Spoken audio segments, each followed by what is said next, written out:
সকালে ঘুম থেকে উঠেই দেখছি আজকে এরকম ঝিরিঝিরি বৃষ্টি পড়ছে।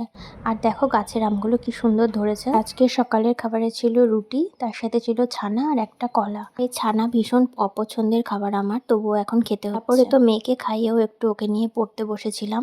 ঘরে এসে রান্না করলাম। তো প্রতিদিন আমার খাবারে শাক থাকে, এছাড়াও আরো অনেক কিছু রান্না করেছিলাম যেগুলো ভিডিও করিনি। স্নান করে এসে হনুমান চালিসা গীতা পড়ে নিয়ে মেয়ের ক্রিমটা এখন ইউজ করি। নিজের জন্য খুব একটা কেমিক্যালস এখন আর ইউজ করি না, যেহেতু প্রেগনেন্সিতে খুব একটা কেমিক্যালস ইউজ করতে হয় না, সেই জন্য। দুপুরের খাওয়া দাওয়া খেয়ে আমি একটুখানি ঘুমিয়েছিলাম, তারপর ঘুম থেকে উঠে একটা মৌসুমে খেয়ে এই বারান্দাটাতে কিছুক্ষণ হাঁটাহাঁটি করি। সন্ধ্যেবেলা আমার খুব চুটুর বুটুর খেতে ইচ্ছে করে, তো বাইরের খাবার তো খেতে পারবো না, তাই এরকম চিড়ে ভাজা তারপরে একটুখানি মুড়ি মেখে খাই। রাতে ভেজেছিলাম ভেন্ডি, তার সাথে আলু।